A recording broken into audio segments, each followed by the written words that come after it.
Good morning. Good morning. இன்னைக்கு வந்து வியாழக்கிழமை. ஃபர்ஸ்ட் வந்து காலைல ஏஞ்ச உடனே தலையில வந்து ஆமா ஆக்சுவலி நான் 2 நாளா நினைச்சிட்டு இருக்கேன், தலை எல்லாம் செமையா அழுக்காய் அரிக்குது. எண்ணெய் வச்சுட்டு குடுன்னு சமைக்க ஓடப்பறேன்.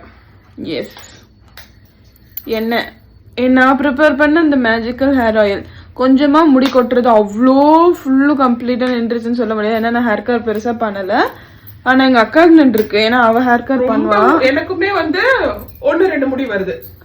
முடி எனக்கு ஆனா அந்த 1-2 விட 4 முடி கொட்டுது. மொத்தமா கொட்டல அப்படின்னா வந்து சொல்ல முடியாது, ஆனா நிறைய கொட்டுறது நின்றுச்சு. குட் மார்னிங் பை பாப்பாக்கா. Good morning. நாங்க எழுந்தாலே இவங்களும் எழுந்து வந்துருவாங்க. 9 மணி வரைக்கும் சுத்துவாங்க, அவ்வளவுதான். 9 மணிக்கு முன்னாடி நான் கிளம்புனாலும் சரி, 9 மணிக்கு அப்புறம் கிளம்புனாலும் சரி, டான படுத்து தூங்கிடுவாங்க. போடு கொண்டே போடு. இதுக்கப்புறம் நம்ம வந்து குக்கிங் ஸ்டார்ட் பண்ண போறோம். இப்ப வந்து நம்ம வந்து தக்காளி கட் பண்ணிக்கிட்டு இருக்கோம். சாரி, நம்ம இல்ல, நானு. தக்காளி கடுத்து வெங்காயம். இன்னைக்கு என்னதான் சமைக்க போறோம் அதை சொல்லு. நான் பாட்டுக்கு தக்காளி வெங்காயத்தை கட் பண்ணிட்டு இருக்கேன். சாம்பார், ஆனா என்ன சாம்பார்? தக்காளி போதும். சாம்பார் வந்து மிளகா கிள்ளி போட்ட சாம்பாரா இல்ல கேரட் பீன்ஸ் போட்டு சாம்பார்? அப்ப அமாவாசை வருது, அதுக்கும் அமாவாசை வரும்போது கத்திரிக்காய் போட்டு முருங்கைக்காய் போட்டு சாம்பார். மாங்காய் கிடைக்குமான்னு தெரியாது, முருங்கைக்காய் போட்டு சாம்பார் வச்சுக்கலாம்.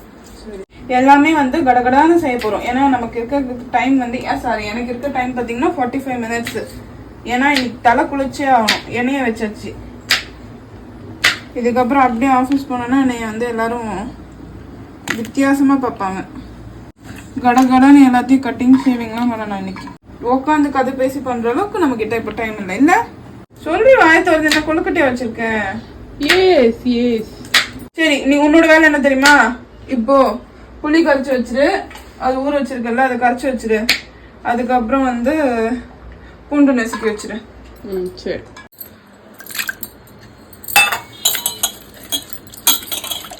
புளியை வந்து நான் ரொம்ப சின்னதாக தான் எடுத்திருக்கேன். ஏன்னா இந்த சாம்பாருக்கு வந்து புளி நம்ம கம்மியாக ஊற்றினாதான் போதும். கம்மியாக ஊற்றினாதான் போதும். ஏதோ ஒன்று உளர்றேன். எங்கள் அம்மாவுக்கு வந்து புளி கொஞ்சம் அதிகமாக இருந்தாலும் பிடிக்கவே மாட்டேங்குது. அதே மாதிரி புளி, உப்பு, காரம் எல்லாமே வந்து கம்மியா இருக்கணும்.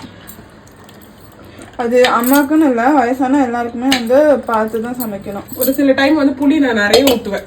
இது பாத்தீங்கன்னா காலிஃபிளவர் பொரியல். இது வந்து எங்க அக்கா இந்த வேலையை பார்த்துட்டு போறாங்க. இதையும் நானே லவுட்டி வச்சுருந்தேன். கேரட் மட்டும் தான் நான் கட் பண்ணோம், அதுக்கடுத்து இதை நான் கட் பண்ண போறேன்.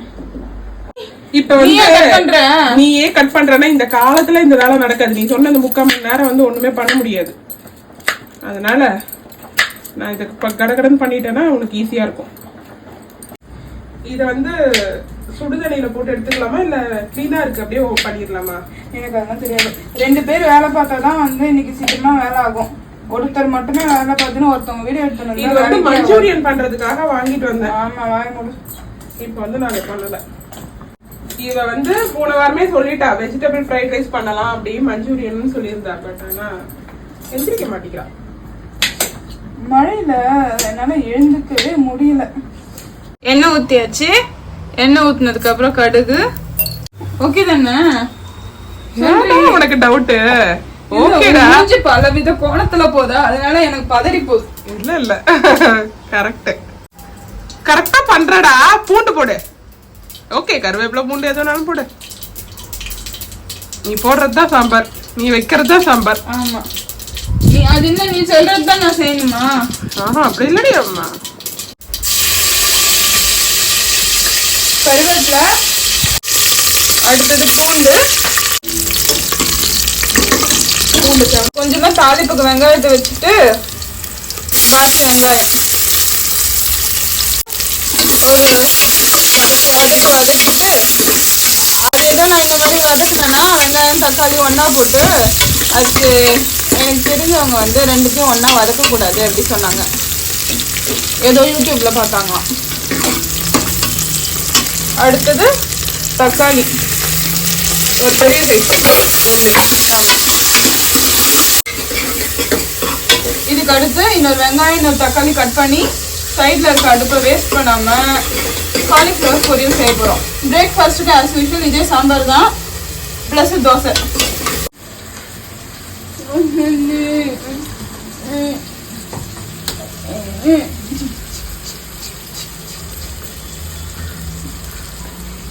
பயங்க போறோம், போய் விட்டுட்டு வா. நல்லா வதங்கி வந்துருச்சு. அடுத்து வந்து நம்மளோட காய், என்ன காய், கேரட்டு, பீன்ஸு, இதுவும் கொஞ்ச நேரம் வதங்கட்டும். இப்போ வந்து வெங்காயத்தை கட் பண்ணியாச்சு, தக்காளி தோருக்கு. அதுக்கு முன்னாடி வந்து சாம்பார் வேகிறதுக்கு வந்து என்னது உப்பு போட்டுப்போம். சாம்பாருக்கு தேவையான அளவு உப்பு, தண்ணி ஊற்று. காற்று வேறு சாத்தியாக அடிக்குது. 2 கிளாஸ் வந்து தண்ணி, மஞ்சத்தூள்ன்ற மாதிரி பெருங்காயத்தூள். நம்ம அரேஞ்ச் பண்ணலன்னா இந்த வீட்டுல எதுவுமே ப்ராப்பரா இருக்காது. ஆமா உண்மைதாண்டி. கோழி கொண்டா காட்டு. இனஃப். போடுற சாம்பாருக்கு பருப்பு, அம்மாவுக்கு வந்து பெருங்காயம் எல்லாம் போடணும். கொதிக்கிட்டோம். எங்க அக்கா லூசி என்கிட்ட சொல்லலை, நம்மளா இப்படி போடுன்னா தானே போடுறதுக்கு. அடுக்கடல மூலையில போய் வந்துச்சுப்பா. இது பேர் வந்து கோமாளி சமையல். என் தங்கச்சி பண்றது காமெடி கோமாளி சமையல். என்னடா வெறும் தண்ணியா கொதிக்குதேன்னு பார்த்தேன் நான். எண்ணெய் காஞ்சதும் கடுகு, அடுத்தது வந்து நம்ம கருவேப்பிலை, அடுத்து பூண்டு, அடுத்தது வெங்காயம். எல்லாத்தையுமே நம்ம ஒன்னாதான் வதக்க போறோம். யார் என்ன சொன்னாலும் பரவாயில்ல. இந்த பூண்டு வதங்கட்டும், வெங்காயம் வதங்கட்டும். மூஞ்சி ஒரு கோணலா போகுது. அடுத்தது தக்காளி, அடுத்தது புளி. அதுக்கப்புறமா என்னது, எதுக்கப்புறமா புளிக்கு அப்புறமா நம்ம ஒரு 2 to 3 minutes கொதிக்க வச்சுட்டு பருப்பு ஆட் பண்றோம். எல்லாம் வதங்கிட்டாங்க. ஸோ அடுத்தது வந்து நம்ம மெயின் இன்கிரீடியன்டான காலிஃப்ளவர் ஆட் பண்ணிக்கிறோம். ஏதோ 2-3 கொட்டி வச்சுன்னு நினைக்கிறேன், அது அப்புறமா நான் எடுக்கிறேன். இது என்னன்னா ரொம்பவே வந்து ஆக்சுவலி கிளீனாக ஃப்ரெஷ்ஷாக தான் இருந்தது. அதனால சுடு தண்ணியில் போட்டு வேக வச்சு எடுக்கல. எங்க அக்கா வந்து தண்ணி ஊத்துனதே குறியா இருப்பா. இதுவே தண்ணியா தான் இருக்குது பருப்பு. அடுத்து எனக்கு சாம்பார் வந்து கட்டியா வச்சாதான் பிடிக்கும், தண்ணியா வச்சா சுத்தமா இறங்க மாட்டேங்குது. இதுவே கரெக்டா தான் இருக்கும் எனக்கு தெரியும். இதுல கொஞ்சமாச்சும் லைட்டா தண்ணி ஊத்தி பருப்பு அலசி ஊத்துவேன். சொம்பா லிட்டரா தண்ணி ஊத்தினாதான் எங்க அக்காவுக்கு மனசு. அப்படியெல்லாம் கிடையாது, என் சாம்பார் செம்ம டேஸ்டா இருக்கும். இது நல்லா வந்து வதங்கினதுக்கு லைட்டா உப்பு போட்டிருக்கேன். கொஞ்சமா கிளறி விடுறதுக்குன்னு வந்து ஆர்ம்ஸ்ல ஸ்ட்ரென்த் வேணும் போல. இந்த கிளறி விட்டே என் கை வந்து என்னப்பா படாமல் ஏதோ சவுண்ட் கேட்டுது. படால் தான் கை இங்க விழுந்து. அவ்வளவுதான். அப்பா இதுக்கு வந்து கொஞ்சமா தான் மிளகாய் தூள் அப்படின்னு சொல்லியிருக்காங்க எங்க மம்மி. ஒரு கிளறிட்டு வேகையை போட்டுட்டு நான் வந்து கிளம்புறேன். என் வேலையை பார்த்து சிம்ல வச்சுட்டு அப்படியே குக் ஆகணும். அந்த தண்ணியிலேயே லைட்டா வந்து தண்ணி ஸ்ப்ரிங்கிள் பண்ணிக்கலாம். அதுலயே தண்ணி நல்லாவே வருது. சிம்ல தான் வைக்கணும், இல்லைன்னா தீஞ்சிரும். சாம்பார் வந்து நான் தாளிச்சுக்கிறேன். நல்லா கொதிக்குது. அவ்வளோதான், ஆஃப் பண்ணிட்டு தாளிச்சிடலாம். அதே நீ முடிச்சுட்டு போறியா? முடிச்சுட்டு கிளம்புறோம். சாம்பார் கொதி வந்து விட்டது, அதனால நம்ம வந்து இறக்குறோம்.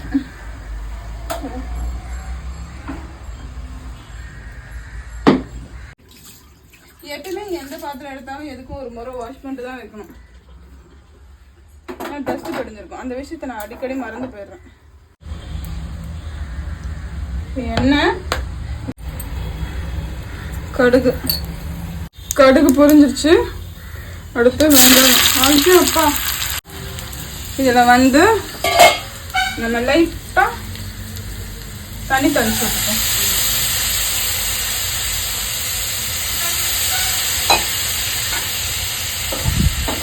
என்ன சொல்றது, நான் ஷெஃப் மாதிரி சமைக்கலனாலும் ஏதோ சுமாரா சமைப்பேன்.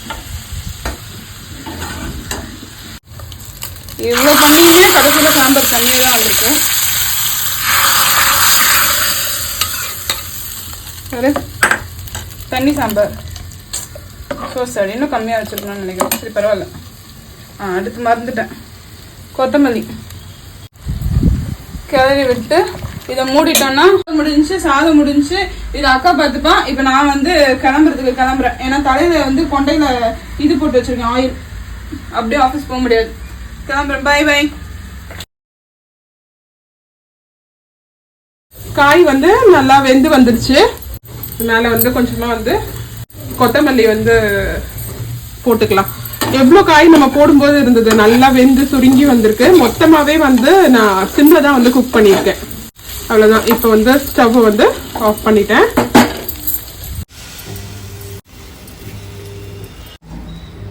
தோசை ஊத்திட்டு கொஞ்சமா வந்து நெய் சேர்த்துப்பேன். நிறைய பேர் வந்து எண்ணெய் ஊத்துவாங்க. எண்ணெய்க்கு பதில் வந்து நெய் சேர்க்கறது வந்து எவ்வளவு பெட்டர்.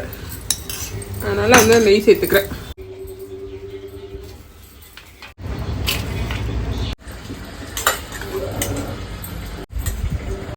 லஞ்ச், பிரேக்ஃபாஸ்ட் எல்லாமே வந்து முடிஞ்சிச்சு. எதையுமே வந்து இன்னைக்கு நான் டேஸ்ட் பண்ணவே இல்லை. எல்லாமே அப்படியே கொடுத்து விடுறேன்.